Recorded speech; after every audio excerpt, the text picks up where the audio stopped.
Angibingelele mbukeli ngasekhaya.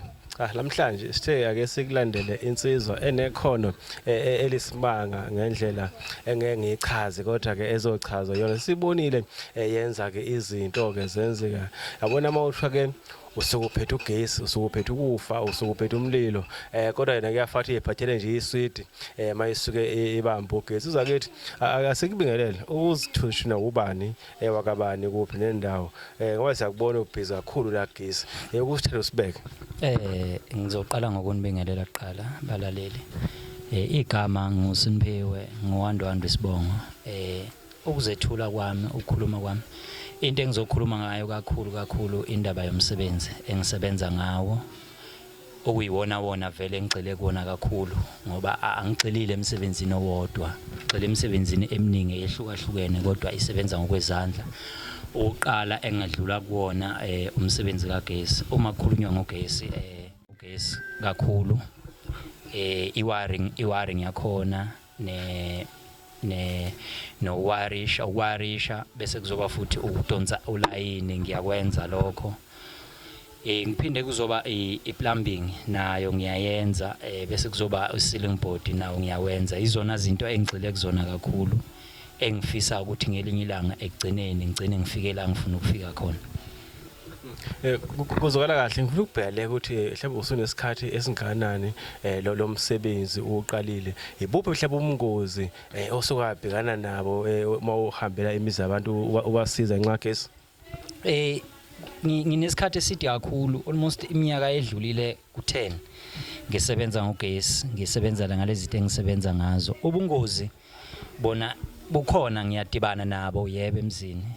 But kodwa kwesinye isikhathi kuye kufuna ukuthi uma umuntu ufuna ukwenza into kumnandi ukubekezela nokuzazi ukuthi uzokwenzani ufunani, ungabheki ukuthi umuntu yena uthini ucabanga kanjani. Kuphela into uma ufuna ukuphumelela entweni ukubekezela bese wenza umsebenzi womuntu abe clean aneliseke, kungabikho la okuzoba nogcopho khona.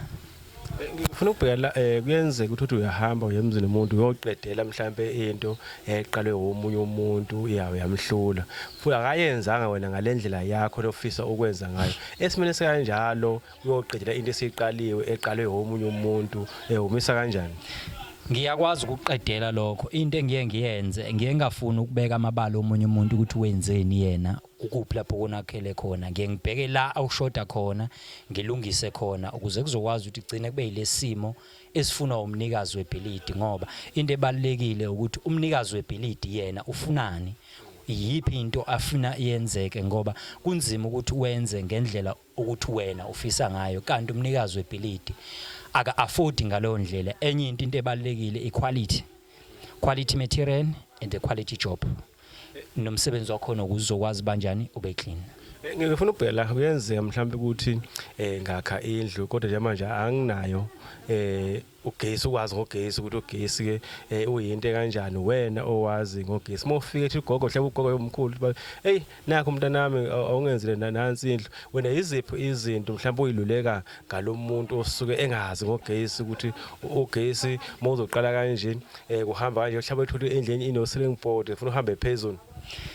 Kuningi into ebalekile uqala uma usebenza ngogesi kufanele usebenzise umqondo wakho, ulwazi lwakho. Number 1 kufanele umnikeze umuntu imotivation, umnikeze indlela yogesi onomgozi ngayo. Number 2 indlela ozokwazi ukuthi uyenze ngayo ezobalula nakuyena ukuthi engaze agcine ezethi khona lapho somlimaze khona. Into ebalekile ukuthini ukubonisana naye ukuze nizokwazi ukuzwanana nangendlela afuna ngayo. Yebo mayingazi kufanele umnikeze iclue yokuthi no indlela ongakwazi ukwenza ngayo kalula ukuze yonke into ibe lula, umtshela ukuthi iyona yipi. Nanokuthi kufana no especially nje mawenza izindlu, uma wenza indlu enkulu esuka isifa ku ceiling board yenza sure ukuthi yonke into yakho iclean phezulu. Uma uhamba ku ceiling board wenza into ezoba usimple ezokwazi ukubona ngisho nangomunye umuntu ozothi mayezolungisa inkinga ayibone zilula ukuthi angakwazi ukuthi ayilungise kungaze uziwenze into ezokwazi ukugqilazana noma ubani.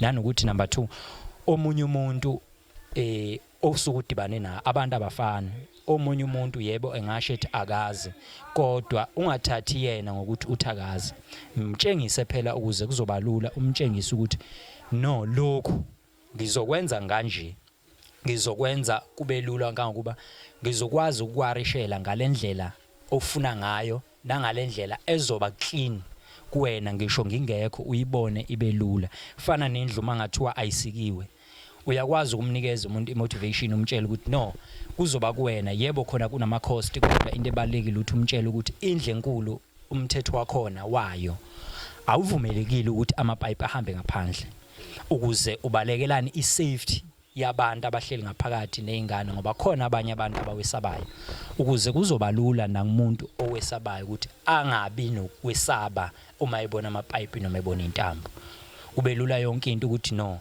vele yonke into isafety unama amapipe ahamba odongweni asikele odongweni bese kelana nomuntu ukuthi umuntu enikhuluma naye uthini yena ngendlela afisa ukuthi kwenzakale ngayo Uzolala mhlawumbe sesizohamba siye ngasemaphetheleni ngifisa ukubheka nawo umsebenzi usutholile kuthiwa sicela ukuthi uzoshubhela la wena ngokwazi ukuthi ulisezogesi uyazi kufuneka nani wena ohamba uyothenga noma uyababhalela nje ukuthi cha hambani niyothenga lokhu nalokhu uma kwenzekile uyababhalela befike bengasathengi lokho wena okudingayo phela vele abazi phela bona kube inkinga sebethi hawu sesathenga azokuthenga mhlawumbe uthi nayi lokho enikuthengile akusikho bethe asena imali nezanje nesipende sikanjalo ukuze kungabikho ukuphambana khona ngizoqala eqaleni uma ukhuluma ukuthiwa nansi indlu ngifike ngiyenze ikhuthi yakhona ngimenzele yonke ikhuthi yakhona nama price akhona ngimtshela ukuthi no ama price ala athi abese ngicommunicate naye ukuthi if uyothenga impahla ngicela ungitshele ukuthi usiyothenga impahla nami ngibe khona noma uma ukuthi uzoya wena ngifike ngithi ngicela ufike ungifonele uma ngingekho eduzane ngikwenye indawo ungifonele bese ngibatshela ukuthi ngicela benginikeze ngalendlela le engenze ngayo icode izona impahla engisuke ngiyidinga ngenza ngayo yonke indlela ukuthi impahla uma ngiyenza ngiyancamela ukuthi impahla at least kusala impahla encane kodwa ingabi less nendlu ngicalculate ngendlela ukuthi uma kungcono ukuthi mawukuthi yasala akusale encane nakhona ezokwazi ukuthi uma ukuthi khona inkinga ekhona ikwazi ukusiza kulezo nkinga lezo okufanele ibhekane nazo yabo sesihamba sesemaphetheleni mhlawumbe ongafisa ukudlulisa ke kubantu abafisa ke ukwakhelwa nosakhe mhlawumbe ufuna ukulungisela nje lapha ugesi bese futhi uyasipha utholala kuphi kanjani wena ukutholakala kwami ngiyatholakala ngila eMboshongweni ngihlala eMboshongweni uma ungena ngokorondo bamanje kodwa nasocingweni ngiyatholakala isikhathi esiningi ngitholakala ocingweni ngoba endlini kuyikhangele ungangifici ngisoke ngibhizi ocingweni engilisebenzisayo u064 673 5531 na WhatsApp uyakwazi ukungithola kuyo yona leyo number uFacebook angusebenzisi kambe yipi number uthe utholala kuyona 064 673 5531 iyona number ngitholakala ngalo engitholakala kuyona noma ngasiphi isikhathi uyohlezi ungithola ebusuku ngiyatholakala emini ngiyatholakala olwami ucinga livalwa mhlambe omunye umuntu uzoza uthi the usolundi mhlambe yena ukumanguza usejozini uyathanda zomenza ethi kodwa ngoba uthe ukuthi mhlambe akakwazi ukuthi engafinyelela mhlambe lo hamba ugcine khona hamba ugcine kuphi ukusebenza akusi nakhona ngiyakwazi ukufika khona akusiyona inkinga ngiyafika nakwezi indaweni eziningi koThekwini koMandeni koDande koNewcastle ngisho koJozini ngiyafika khona anginankinga nokufika khona as long as sizofuna uzongitshela ukuthi ukuphi nendawo sicommunicate sibonisana ukuthi it's either nginikeza wena transport noma ngisuka mina netransport la ngikwazi ukuthi ngize kuwena ngoba itransport ngiyakwazi ukuyithola yokuthi ngikwazi ukuthi ngicine ngifikile lapho kufanele ofuna ngifike khona ngikwazi ukusondela eduze kwakho kulungile sesiphethe aphinda futhi kumtshene futhi umbukeli ngasekhaya ukuthi ke yini wenza ini kanjani lokho nje ongafisa ukudlulisa njengomuntu okuyena osebenza ngogesi engafisa futhi ukuphinde ngigcizelele kakhulu ukusebenza ngendlela ngisebenza ngogesi electric wiring kagesi ne supplying yakhona for ama main powers for amakhebuli nama bundles ngiyakwazi ukukudonsela lokho